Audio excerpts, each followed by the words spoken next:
Hello, and welcome to Midwest Fantasy Football Week 14.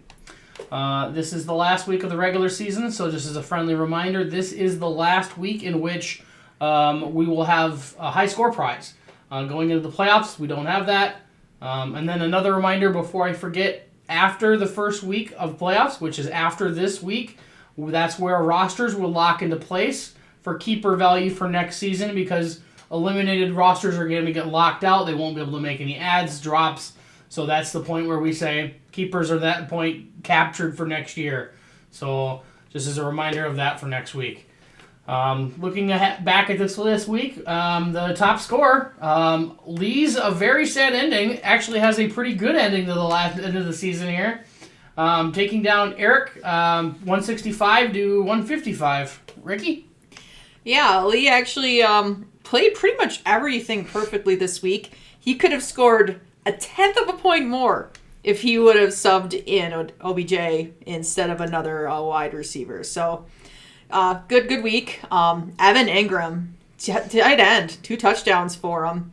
And all this was unfortunately because Justin Herbert is now on the IR with, that 1.84 points and is now gone for the season. So, Eric did not make the playoffs. He was 6-8, I do believe. Yep. So I guess that's a good place to put a pin in this season and then try again next year.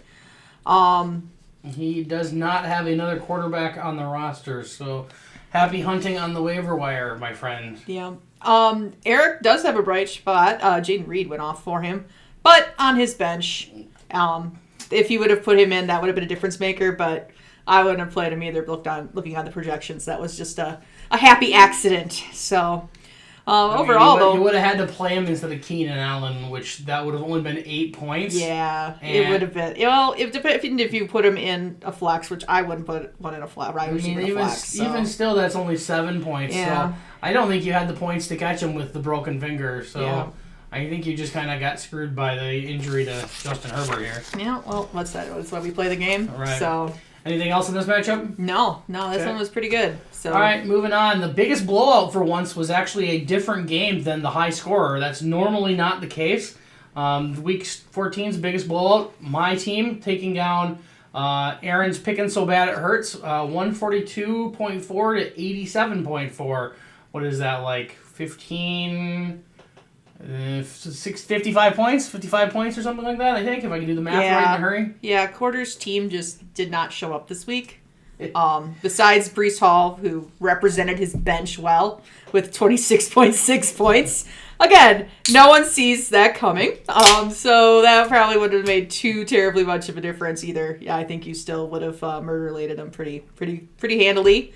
Mr. Barkley having a night last night because the Packers defense was a fucking sieve. Mm-hmm. Probably that 23 points went a long ways towards, your team quite handily beating him. So, and Dak, actually, believe it or not, Matthew Stafford for once would have been the better player than Dak, but it was fun rooting for Dak just destroying the Eagles, so that was a good time. So I slept through most of that game, so I didn't actually get to see much of it. So. Yeah, you snored quite loud, so yeah. Okay. The only other thing that I can weigh in on this is I feel bad for Aaron. Not only did I knock him out in this league, I also probably eliminated him in our work league as well. Both the leagues he played me this weekend, and he lost both of those. So, sorry, bud. That's all right. You'll let him down in your golf league. Yeah, probably. Okay, closest game this week was a nail-biter. Chris ended up coming up just a little short of Trent's JT Make Me Great Again. Trent grabbed the win, 108.04 to 107.02, a 1.02 point margin of victory. What are your thoughts? This was fun watching this play out. Hotel Martin was open for business last night, and Notham was watching the Packer game with us. He could have played Russell Wilson, but quite honestly, no. Russell's been pretty unpredictable. Jordan Love was probably the safer play, but only 8.92 points, and obviously it was a trap last night. That was most definitely a trap game for not only quarterbacks, but all Packers. So, not great. Also, looking at Trent right now, Trent looks like a very, very conflicted man. He right now has 4 quarterbacks on his roster. Led by the newcomer, Jake Browning, had 23.7 points. He had 2 passing touchdowns and 1 rushing touchdown yesterday. So, going to be some hard decisions next year. Obviously, you're probably going to keep Trevor Lawrence. But after that, I don't know. I don't know that I would keep Trevor Lawrence. I don't know. The problem is that, these are quarterbacks that are in the 30s range when you talk about drafting at the beginning of the year. There's always good quarterbacks on the waiver wire. You just have to pick one and stay and hope they get hot at the right time and roll with it. Or you can play quarterback roulette like Trent has been doing.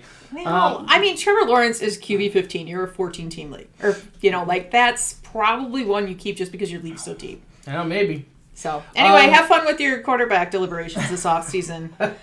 He's not out. He's still got to play for the Deuce yet, right? We do have the Deuce playoff coming up yet, so he's not out of the water yet. So he's going to ride Jake Browning to hopefully be saved from being the Deuce this year. Perhaps. Yes, that's a poop joke.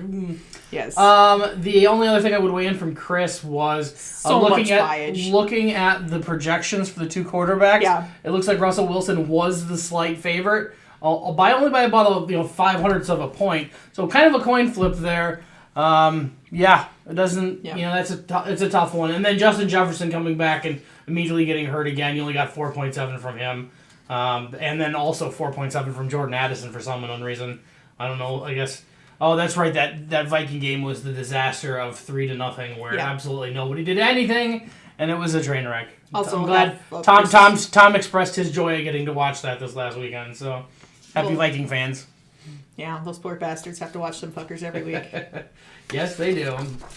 Okay, next game we'll talk about is another close one that was the controversy of the week, which was Derek's What the Fuck is Going On, taking down Alex's Curse of the Bambino, 118.1 to 113.2. I know what the fuck's going on. Derek, quit procrastinating! See, she thinks that, just to be fair, if you'd have taken the guy off of IR who was going to play, you would have been fine. But it was a concussion, and, they probably left him on IR right up until game time. People have lives. I get it. That's why I made the change, which I did. Yeah. What else? Yeah, also Yahoo is dumb. I've gotten burned by that before, too. Yeah. So was Aaron, actually. He told me that earlier. He got burned by that earlier in the year, but he made the change before games happened. Yeah. So just make sure if somebody is on IR who may come off of IR, just note your roster may be locked with Yahoo. Otherwise, Alex getting let down by the Sun God. Amon-Ra St. Brown only had 5 points this week. That was probably the difference. Quite honestly, Amari Cooper, that was the difference, right? With Derek's matchup. But quite honestly, Amon-Ra St. Brown should have done way more than 5 points, and this wouldn't be a conversation. So, otherwise, both managers played stop their bent, didn't leave any real big points out there.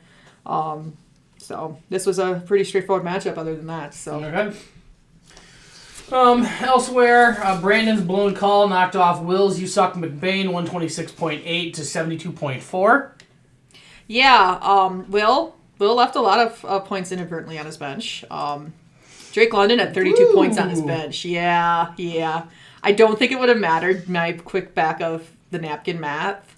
27 points only gets him to 100. He still loses by 26. But also, Tyler Higbee ended up being inactive. If you'd have got Everett in there for 8.9 points, it still would have only probably 10 worked. points. You're still short. Yes, but Lamar Jackson went off. Lamar Jackson had a day for Brandon. 31.6 points, just carrying his team. He had Gabe Davis get no points and still won by that much. So, it was one of those days where no matter what Will would have done, I don't think he would have prevailed just because of how everybody did on Brandon's team. So Gabe Davis continues his. Actually, I'm going to drill into his individual stats here because I know I made a comment earlier in the season that his numbers for good days versus bad days are very touchdown dependent. And looking back here look at his scores. So this week, 2 targets, no points, obviously no touchdowns. A touchdown 2 weeks ago. 22 points, no touchdown. His last big game before that was a month before that, a touchdown. 23 points. I mean, look at his. He is so touchdown dependent. He gets like 4 points or less unless he gets a touchdown. And if he gets a touchdown, he'll go over 20 sometimes. He's so crazy to try to predict. So it's going to be a coin flip for you. So this week, the fact that he sucked, he'll probably be good next week. So who knows? All right. Moving on. Scotty B came up short. Pocket Dogs and Scotty B and Josh came up short. The Pocket Dogs going against Drew's 49 Problems. The 49 Problems got it with 103.6 to 97.5. Yeah, quite honestly, the way things played out, this most definitely could have not been close, and Drew could have just gutter stomped Josh and Scott this week. Never good when your kicker, Matt Gay, puts up -3 points. But to be fair, Scott and Josh, I don't think Josh maybe looked at bye weeks so well. A lot of good players who were on bye this week. Connor and Gibson, so yeah. And Christian Watson was out. Yep, exactly. And Mark Andrews and Mike Evans or Mike Williams are already in your IR spot. So yeah, but bye weeks come for us all. So yeah. I mean, you could have played Baker Mayfield, but who's going to play Baker Mayfield over Jared Goff? Let's be real. And Chase Brown actually had a surprisingly good day. He had 20 points on your bench for you, Drew. So, but no, you won. So, you had Mr. Samuel just carrying you with 149 yards and a touchdown. So now we'll take that win and ride into the playoffs. So. Yep. No, the only thing that I noticed when I brought this matchup was the kicker matchup, which was a -3 to 0. So it's not very often that you dominate with a kicker who didn't actually do anything the entire game. Thank you, Las Vegas and Minnesota again with that awful game. All right, and finally, coming to our last matchup, Tom's Ruptured Chubb takes down Nick's T-Bowling for Columbine, 106 to 88.3. Yeah, Nick should change his team name to Moderator of the Mediocre Club. That doesn't have Tebow in it. I know it doesn't, but his team was just like there. They showed up. They got participation points. They ran 15th in a race of 40 cars. Like, I don't know. Like, Patrick Mahomes obviously has been having a meh year. But everybody else, like, yeah. It's not a good day when your defense at 13.98 points is your high score. Not going to cut it. I mean, they had a touchdown, right? I mean, yeah, I know, but yeah. And then to be fair, Nick does not have a lot of depth here. I don't know if it's a rebuilding year or what, or everybody just decided to I'm tired. It's week 14, whatever. So. Speaking for Tom, DeAndre Hopkins had a great day. Brandon Aubrey did as well. They both had right around 25 points. But otherwise, he would have been in the same boat as Nick, where everybody was just kind of like, eh. But in Tom's defense, he had quite a few people on by. So otherwise, he played as much as he could. He played everything perfectly, 4 points. So.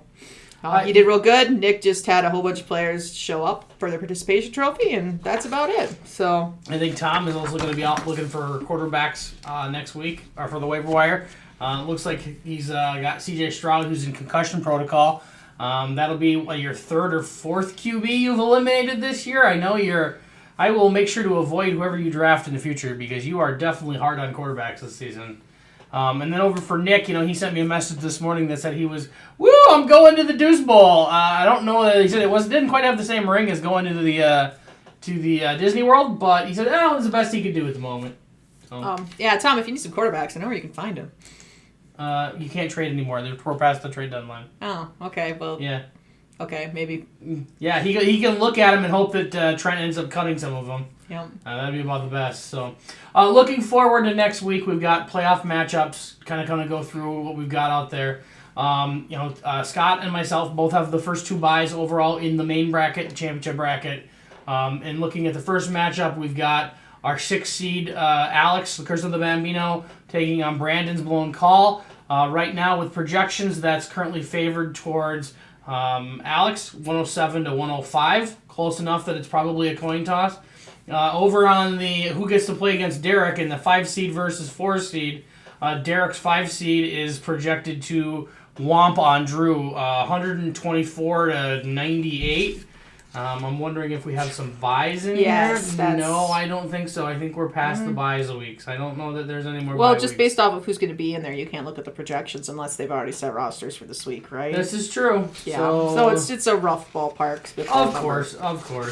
It's pretty rough because I don't think that he's got anything better to put in there. So, yeah, we'll see what those projections actually end up shaking out with. But Derek is definitely, his team is buzzing at the right time, that's for sure. Yeah. Drew, I'm rooting for you, bud.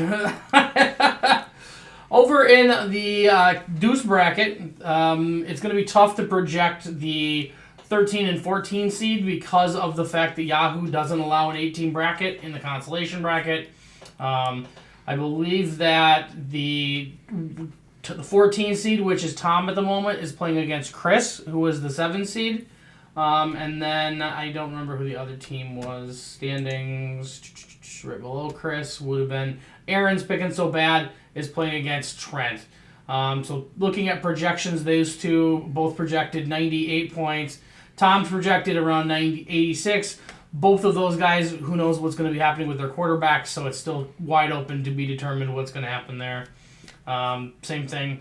So then Eric goes against Lee. That one is 96 to 105. Again, unknown exactly what that'll shake out with. Where teams will adjust from here. And then Nick versus Will be playing 109 to 104, 114 right now for that matchup. In terms of the payouts, like I mentioned, that is done for the regular season. I did look at the numbers, and that's updated on the spreadsheet. 8 different players won a high scoring prize this season, which is really impressive, especially when you consider that Scott and Josh took 4 of the 14 over the course of the season. So they rolled, but then everybody else was kind of spread out evenly. Especially not bad when you think about looking at the standings. It's pretty even this year. There's not any really, really good teams. There's not any really, really bad teams. It is very condensed together this season. In terms of wagers, Darren Waller's still on IR, I think. I don't believe he's come back. I don't know if he's even going to come back. Have you heard anything about that? I have not. So that's still not helping out Derek. Well, it's helping Derek out because he's not coming back. Still on IR. Any updates? Hopes to return in week 15. So we'll see if he can return. He's going to need a couple of gigantic games to try to catch up in the next 2 weeks to get his average up into the top 5. Yeah, I don't know that that'll be doable. But, with Tommy DeVito throwing the ball all over the place and running all over the field, he might get it done. So then the wager Nick and I have, I really could have used Green Bay getting a win this week instead of losing to the Giants. And that is very Green Bay-esque to beat good teams and then lose to shitty teams. So we will see how the next couple of weeks go. Still hoping that they can get to a winning record, which means they need to go through 2-1 down the stretch, 8-7.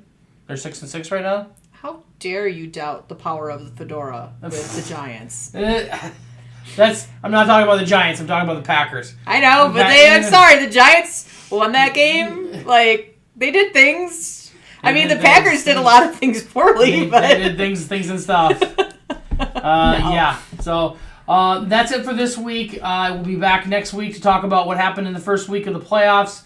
I was looking ahead at the calendar, knowing we're going to Jamaica in late December, early January. We will be gone championship weekend. So the championship recap video probably will be maybe the weekend after when we get back, or I don't know exactly when. We'll figure out what we're feeling when we get back. So anything else in terms of feedback this week? Compliments, good lucks for anybody? Well, good luck anybody in the playoffs. Thank good you. luck anybody in the Deuce Bowl. May you not be the Deuce. So what is the punishments now? Do we still got the license plate frame thrown around? The license plate frame is still on the vehicle right now. You have to name your team with a Deuce-based name. You have to buy a round of beverages at the draft based on the commissioner's choice. The idea about wearing a dress for golf got shot down this year. Yeah. Just because I think a lot of people around here know people and are a little nervous about that. which, to be completely fair, I was one of them that voted against that. So, yeah. But you have nice legs. I do have nice legs. Thank you. That is all from us. Good luck, everybody. We will see you back next week.